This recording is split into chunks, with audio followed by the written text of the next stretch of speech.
Hi friends, I am Uday Sagar Kanpal and I welcome you back to a fresh new lecture on Class 9th History Chapter 1 with fact elaboration by Uday Sagar Kanpal. The name of the chapter is French Revolution. So let's start. The French Revolution. On the morning of 14 July 1789, the city of Paris was in a state of alarm. The king had commanded troops to move into the city. Rumors spread that he would soon order the army to open fire upon the citizens. Some about 7,000 men and women gathered in front of town hall and decided to form a people's militia. They broke into a number of government buildings in search of arms. Finally, a group of several hundred people marched towards the eastern parts of the city and stormed into the fortress prison. The Bastille, where they hoped to find the hoarded ammunition. In the armed fight that followed, the commander of the Bastille was killed and the prisoners released, who there were only 7 of them. Yet the Bastille was hated by all because it stood for the despotic power of the king. The fortress was demolished and its stone fragments were sold in the markets to all those who wished to keep a souvenir of its destruction. The days that followed saw more rioting, both in Paris and countryside. Most people were protesting against the high price of the bread. Much later, when the historians looked back upon this time, they saw it as the beginning of a chain of events that ultimately led to the execution of the king in France, though most of the people at the time did not anticipate this outcome. The September Massacres. Data sources Wikipedia. The September Massacres were the series of killings of prisoners of Paris that occurred from 2nd of September to 6th of September 1792 during the French Revolution.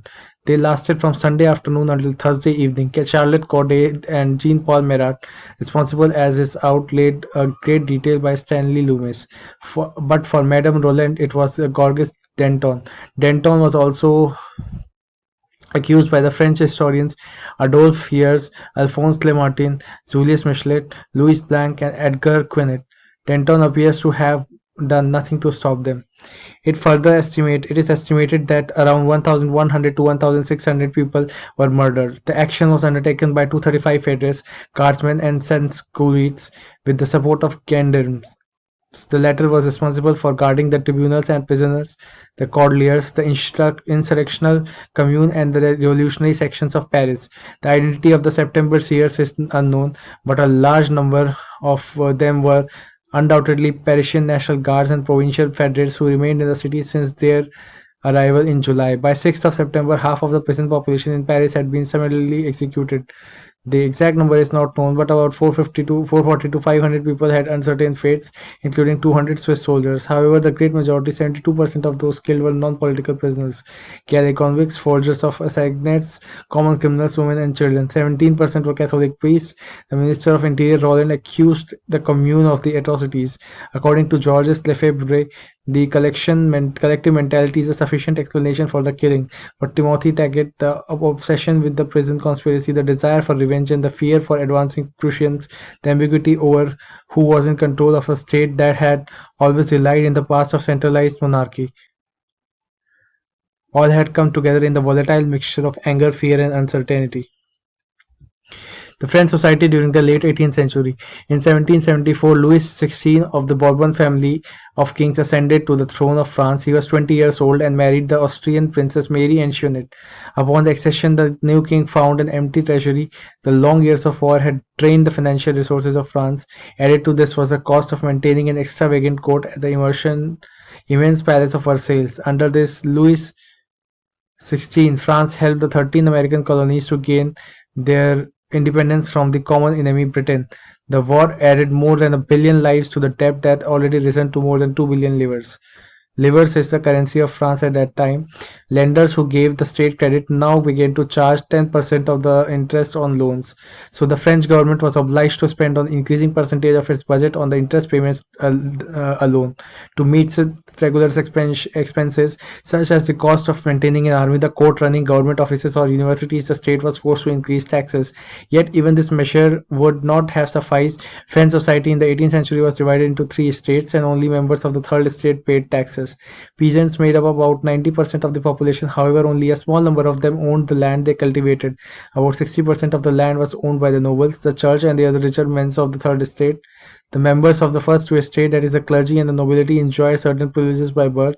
The most important of these was exemption from paying taxes to the state. The nobles further enjoyed feudal privileges. These included feudal dues, which extracted from the peasants. Peasants were obliged to render services to the lord. to work in the house and fields, to serve in the army, or to participate in the building roads.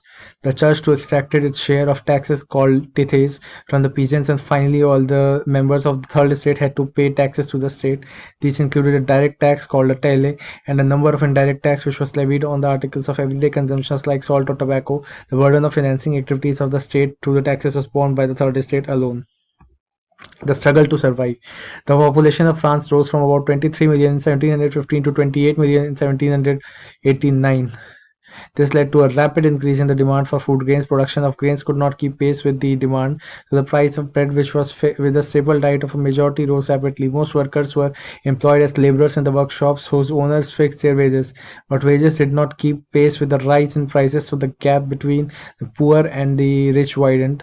Things came worse, and whenever drought or the hail reduced the harvest, this led to a subsistence crisis, something that occurred frequently in the France during the old regime. So we will talk about subsistence crisis.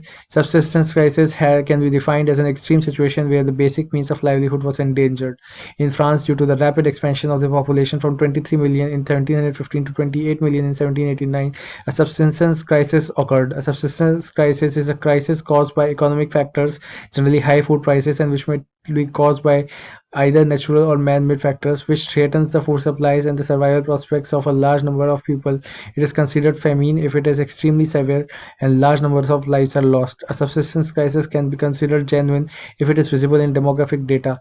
It was in France that the notion of subsistence crisis was the first formulated by Mouret 1946 and greatly popularized by Gobert in 1960 through his influential study of the Boisses. The theory of subsistence crisis in its contemporary guise was the first formulated by Mouret in 1946. As economic historian and specialist in the price history, Mouret was struck by the coincidence between the high prices and the increase in the number of deaths in the region of Jean in 1709 to 10. He then posed the problem of the nature of the demographic crisis very tentatively at first, since he thought it was hopeless quest to try to distinguish statistically between the phenomena that were also closely associated, namely mortality through simple inanition or starvation, mortality caused by disease though attributable to malnutrition, and mortality by contagion, which in turn was linked to the scarcity that helped both spawn diseases and spread them through the migration of poor beggars.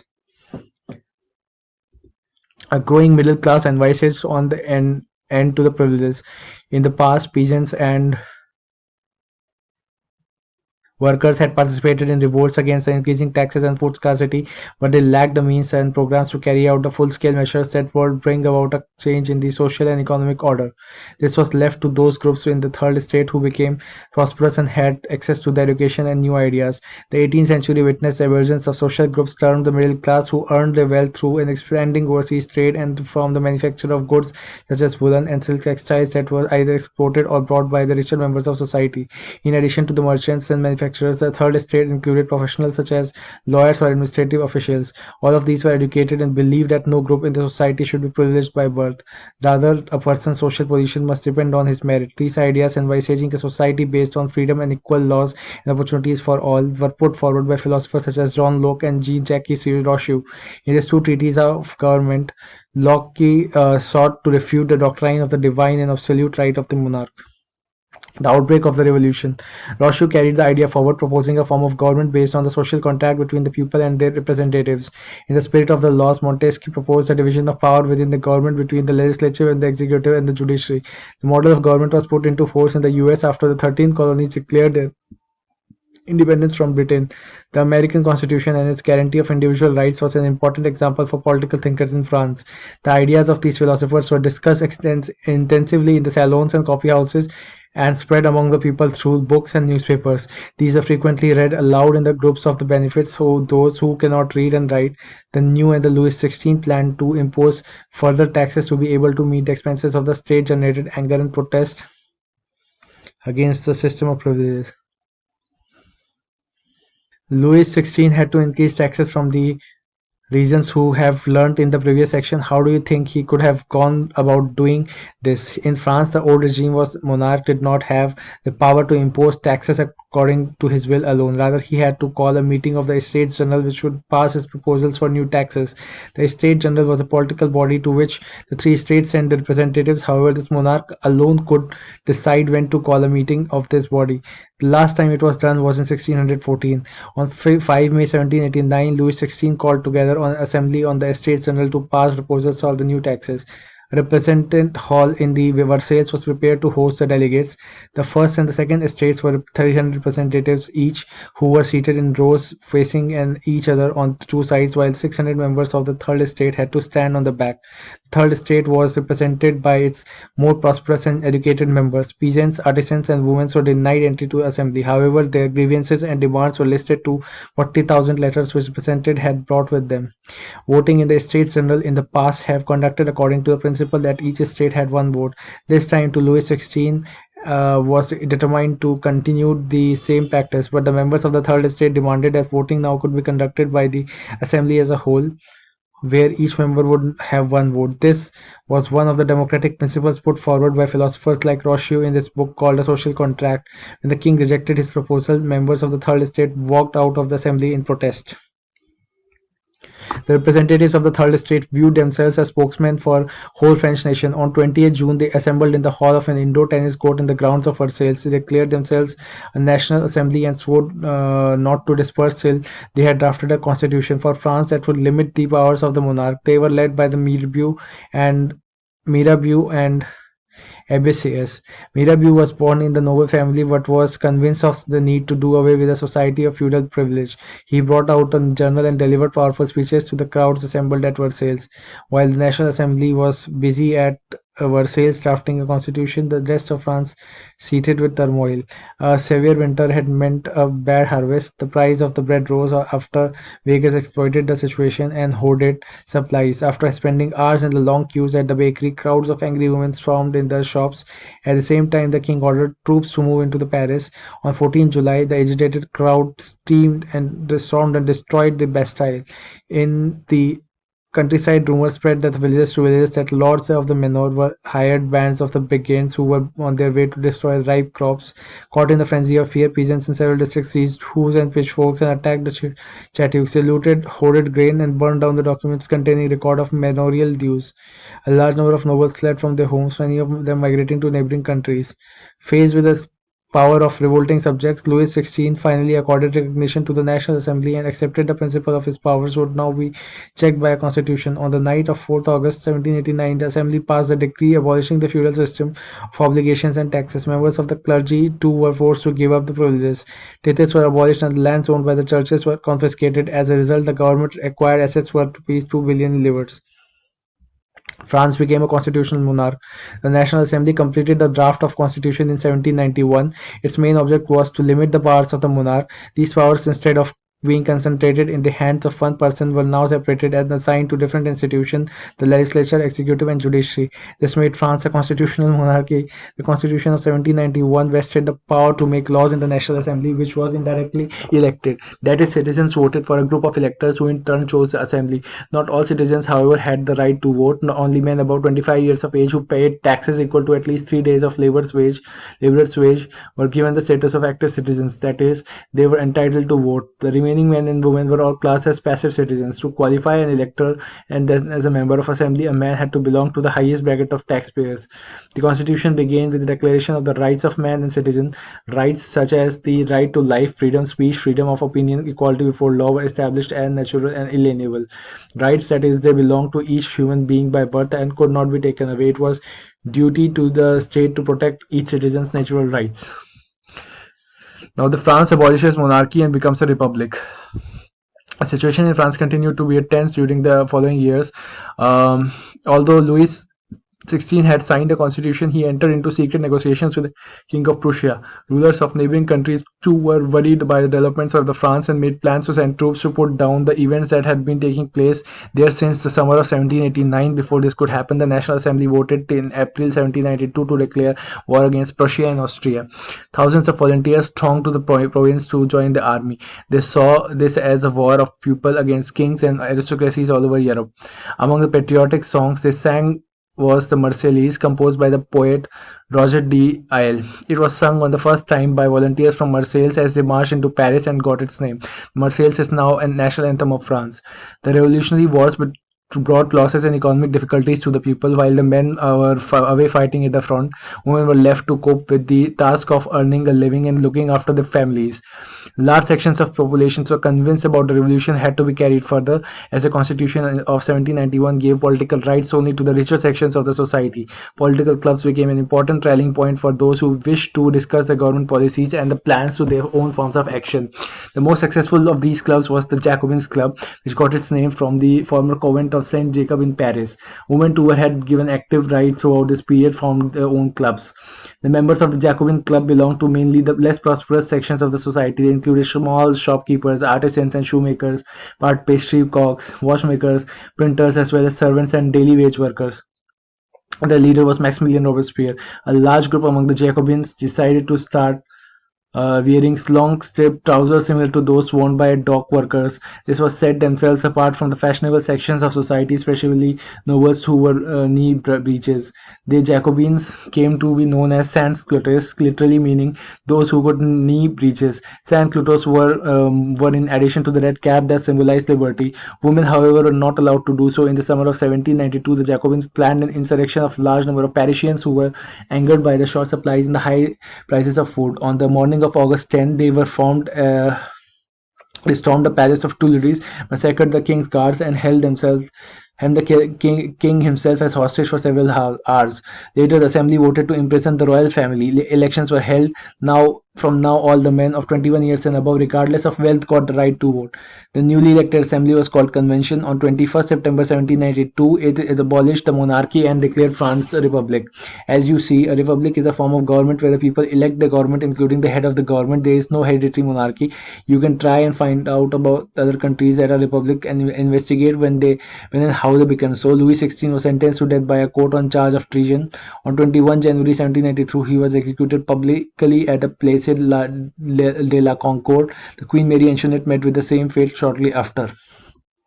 So the Reign of Terror. The period from 1793 to 1794 is referred to as the Reign of Terror. Robespierre followed a policy of severe control and punishment. All those who saw as being enemies of the Republic, ex-nobles and clergy, members of the political parties, even members of the own party who did not agree with his methods were arrested, imprisoned, and then tried by revolutionary tribunal. If the court found them guilty, they were guillotined. The guillotine is a device consisting of two bolts and a blade with which a person is beheaded. It was named after Dr. Guillotin, who invented it. Robespierre government issued laws placing a maximum ceiling on the wages of the prices. Meat and bread were rationed. Peasants were forced to transport the grain to the cities and sell it at the prices fixed by the government. The use of more expensive white flour was forbidden. All citizens were required to eat the plain diaglite, equality bread, a loaf made of whole wheat. Equality was also sought to be practiced through forms of speech and address. Instead of the additional monsieur, sir, and madame, all French men and women were henceforth called citoyen and citoyenne. Their churches were shut down and the buildings converted into barracks or offices. A dietary rules France now. The fall of the Jacobin government allowed the wealthier middle classes to seize power. A new constitution was introduced which denied the vote to the non-propertied sections of the society. It provided the two elected legislative councils. These then appointed directly an executive made up of 5 members. This was meant as a safeguard against the concentration of power in a one-man executive as under the Jacobins. However, the directors often clashed with the legislative councils who were sought to dismiss them. The political instability of the Directory paved the way for the rise of military dictator Napoleon Bonaparte. So did women have a revolution? From the very beginning, women were active participants in the events which brought about many important changes in the French society. They hoped their involvement would pressurize the revolutionary government to introduce the measures to improve their lives. Most women of the third estate had to work for a living. They worked as seamstress, laundress, sold flowers and fruits and vegetables in the market, or employed as domestic servants in the house of the prosperous people. Most women did not have access to education or job training. Only daughters of the nobles and wealthier families of the third estate could study at a convent, after which their families arranged a marriage for them. Working women also took care of the families, that is, cook, fetch water, queue up a bread, and look after their children. Their wages were lower than those of men. In the early years, the revolutionary government had introduced the laws that have improved the lives of women. Together with the creation of state schools, schooling has made compulsory for girls. The father was no longer forced them into the marriage against their will. Marriage was made into a contract, entered freely and registered under civil law. Divorce was made legal and could be applied by both women and men. Women could now train for a job, could not artists to run small businesses. Women struggle for the equal political rights, could now train for jobs, could become artists or run small businesses. Women's struggle for equal rights, however, continued. During the Reign of Terror, the new government issued laws ordering the closures of women's clubs and banning their political activities. Many prominent women were arrested and a number of them executed. Women movement of the voting rights and equal ages continued through the next 200 years in many countries of the world. The fight for the vote was carried out through international suffrage movement during the late 19th century and the early 20th century. The example of the political activists of French women during the revolutionary years was kept alive as an inspiring memory. It was finally in 1946 that a woman in France won the right to vote. The abolition of slavery. One of the most revolutionary social reforms of the Jacobin regime was the abolition of slavery in French colonies. The colonies in the Caribbean, Martinique, Guadeloupe, and Saint Domingo were important suppliers of the commodities such as tobacco, indigo, sugar, and coffee, but the reluctance of the Europeans to go and work in the distant and unfamiliar lands meant a shortage of labor on the plantations. So this was met by a triangular slave trade between Europe, Africa, and Americas. The slave trade began in the 17th century. French merchants sailed into the part of Bordeaux or Nantes of the African coast, where they brought slaves from the local chieftains. Branded and shackled, the slaves were packed tightly into the ships, and the 3 months long voyage across the Atlantic to the Caribbean, they were sold to plantation owners. Exploitation of the slave labor made it possible to meet the growing demand of the European markets for sugar, coffee, and indigo. Port cities like Bordeaux and Nantes owed economic prosperity to the flourishing slave trade. Throughout the 18th century, there was a little criticism of slavery in France. The National Assembly held long debates about whether the rights of the man should be extended to all French subjects, including of those in the colonies, but did not pass any laws, fearing the position of the businessmen whose income depended on the slave trade. It was finally the convention which in 1794 legislative to free all slaves in French overseas possessions. This, however, turned into a short-term measure. 10 years later, Napoleon reintroduced slavery. Plantation owners understood their freedom as including the right to enslave African Negroes in pursuit of their economic interests. Slavery was finally abolished in French colonies in 1848. The Revolution and the everyday life. Can politics change the clothes people wear, the language they speak, the books they read? The years following the 1789 in France was many such changes in the lives of men, women, and children. The revolutionary government took it upon themselves to pass the laws that would translate the ideas of liberty and equality into everyday practice. One important law that came into effect soon after storming the Bastille in summer of 1789 was the abolition of censorship. In the old regime, all the written materials and the cultural activities, books, newspaper, plays could be published and performed only after they have been approved by the censors of the king. Now the Declaration of the Rights of Man, Citizen proclaimed freedom of speech, expression to be a natural right. Newspapers, pamphlets, books, and printed pictures flooded the town of France, from which they traveled rapidly into the countryside. They all described and discussed the events and changes taking place in the France. Freedom of press also meant that opposing views of the events could be expressed. Each side sought to convince the others of this position through the medium of print. Plays, songs, and festive processions attracted a large number of pupils. This was the one way which could grasp and identify with ideas such as liberty or justice that political philosophers wrote about a length in text which about a handful of educated people could read. So hope you learned a lot about the competitive exams, for the competitive exams as well. Thank you for watching my video. Bye bye. Have a nice day.